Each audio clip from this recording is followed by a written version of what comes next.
moment because it's such a strong arm, but you have to be quick, yeah? Just one question sharp. Please go ahead. Thank you. The Deputy President, my question to you, and this is to be fair to your competitors, it's not that they don't have an agenda. They have a very potent agenda. And to quote Abraham Lincoln, when America was at the point of dissolution, made a very great speech about a house divided against itself cannot stand. And as a man of faith, are you saying the unity call by your competitors is not worthy, seeing that Kenya has been divided since independence and the presidency has been circulating amongst two tribes, and the unity call and the marginalization of Kenyans is not an agenda? You're saying it's an old story? I really want to hear what you would respond to that. Thank you. Thank you very much. The lady in the middle just here. Yes, please. It's coming. Yep. Your opportunity. Thank you very much. My name is Karen Juguna. I am a midwife here in the UK. I trained and practice here. And my question is around health. Women's health and sexual reproductive health is an issue that's close to my heart. So I would like to ask, what are the plans for your government to tackle the high maternal mortality rate in Kenya? As you know, Africa as a whole, we contribute to 2/3 of maternal death in the world. And Kenya has its fair share. And also to ask what your opinion is in terms of legalizing abortion, which is one of the highest contributors of maternal mortality, and how we can evolve these conversations that are very emotive and also very driven by our faith. But as a profession, putting my professional hat on, I think that we need to have this discussion. Women need to have choice and also look at ways in how we can prevent women from dying from preventable causes. I know there's a lot of work that has been done by the Beyond Zero campaign, and it would be interesting to see how you can, what are your plans in terms of building on that and ensuring that no woman should die from preventable causes in childbirth. Thank you very much. And then the last question, and here's the gentleman there with the blue checkered top. Yeah, you, sir. Good afternoon. My name's Joseph Muchibi. Ladies and gentlemen, Your Excellency, welcome to London. First question. One question, please. We've got no more time than that. One. Okay. Painstakingly has been a dominant word that you've used in explaining your role in political parties. Again, painstakingly, you formed the UDA. Political parties, ideally, are supposed to be the forum upon which public participation is effected for real politics to make sense. I feel for you, and I really feel let down because of how Jubilee tumbled. Because I had a lot of hope, expectation that Kenya was going to have a binary political competition point where ideas were going to be about Jubilee and NASA. That down the drain, back to the tribal fiefdoms that are being created. Now the question is, you are on record as having formed or led the United Republican Party, URP. You stand on that podium and acclaim yourself a Democrat. So there is the Republican and the Democrat you. So now, Republican basically comes from republic, we the people. Democrat is about majority, minority having their say, having their way. Very clear definitions. I like to be very clear with what how I define my questions and how I frame my issues. Now, the problem in Kenya is, or as it is, the parties as we have them are operating at the behest of the political leaders, briefcase parties, owners of parties.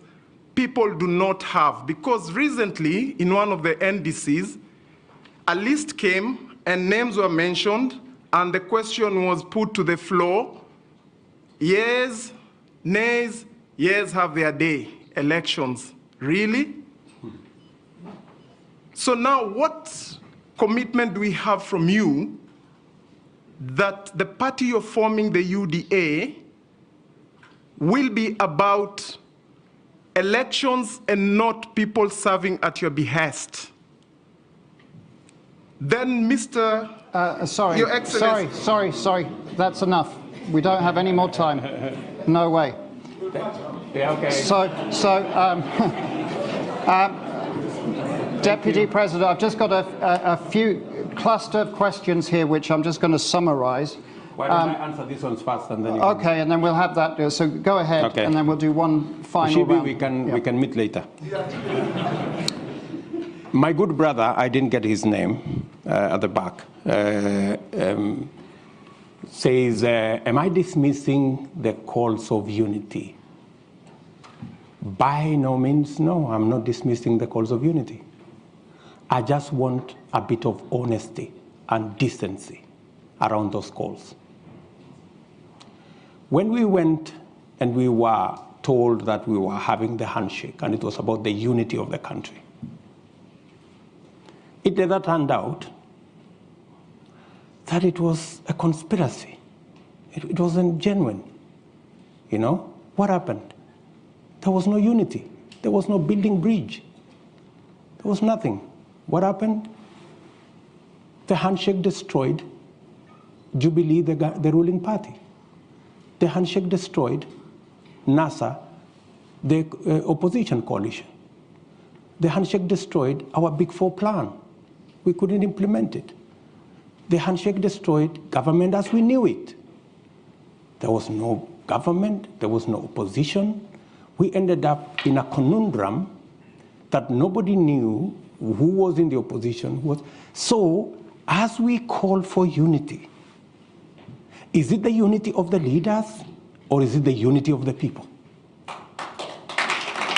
It is way different, because there is a push by our competitors that the unity they understand is that if you have 3, 4, 5 leaders from their communities deciding to work together, that is unity, and every Kenyan should be satisfied with it.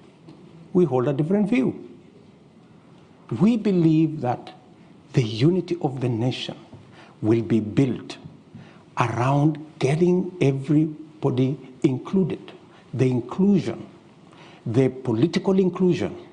That's why we are building a national political movement. That's why we are building a national political party. That's why we and our competitors and our friends, we are building a national political formation. Economic inclusion. It's not that when a leader has occupied an office, he has occupied an office on behalf of his community. No. It is the economic inclusion that will create the unity of the nation. And to speak to you directly,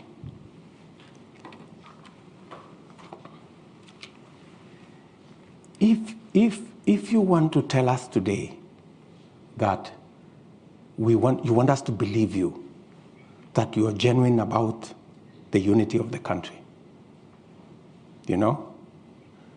And you have just come from your commitment. You said, this is my commitment, this is my word as a leader. You've walked away from it. In fact, I consider the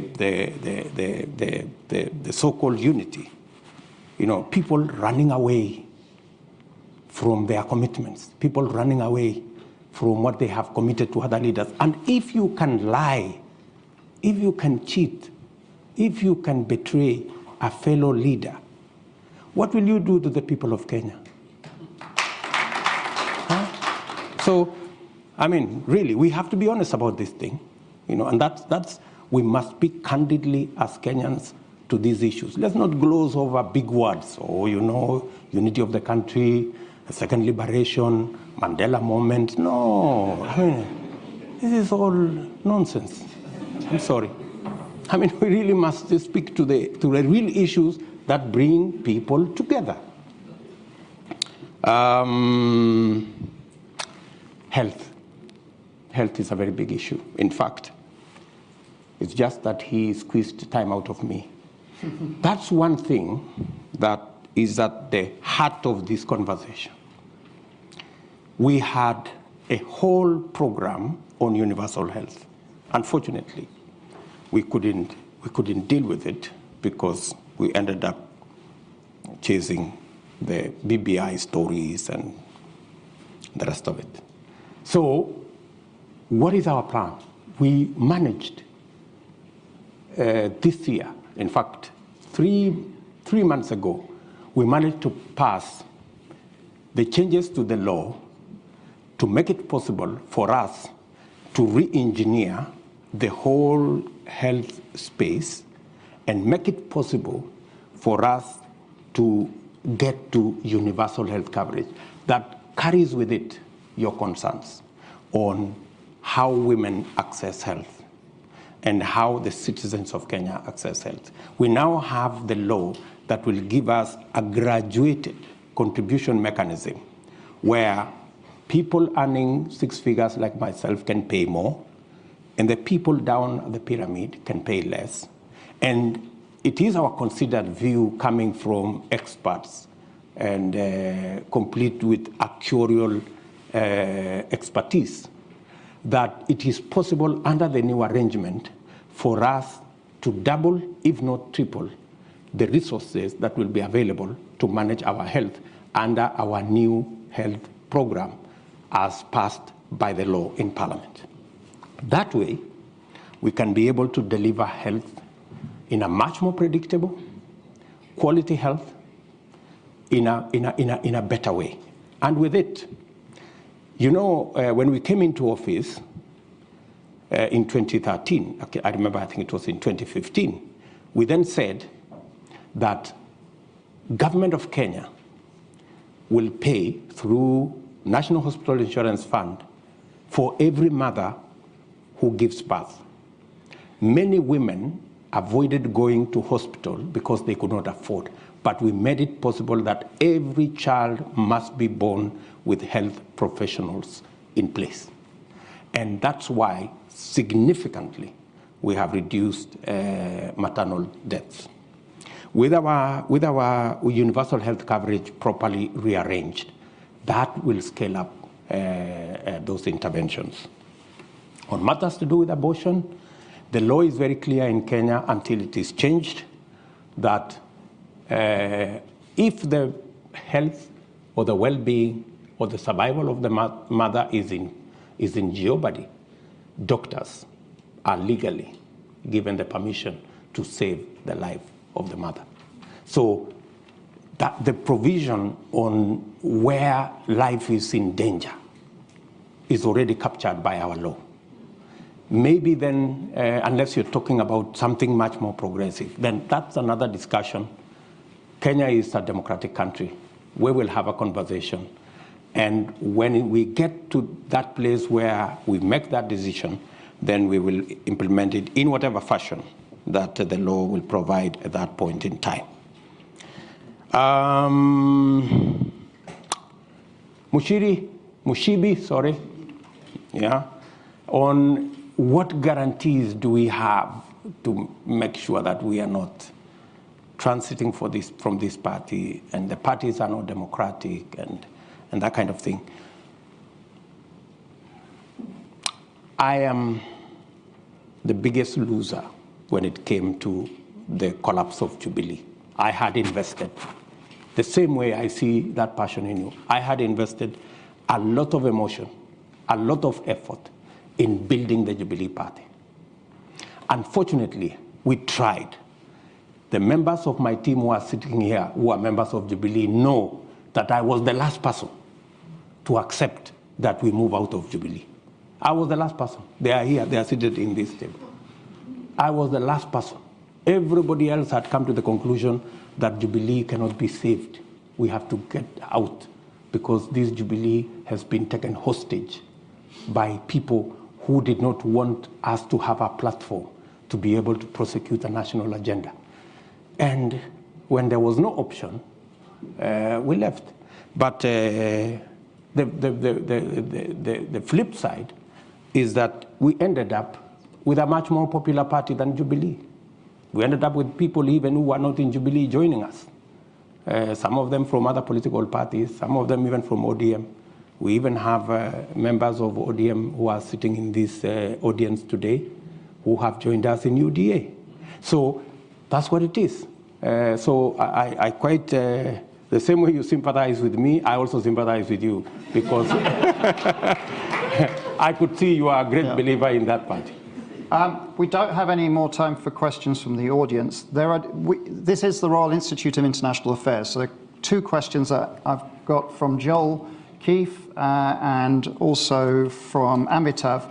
One is, if you're president, what's your position on the East African community? How are you going to get unity on it? And do you have a vision for common currency?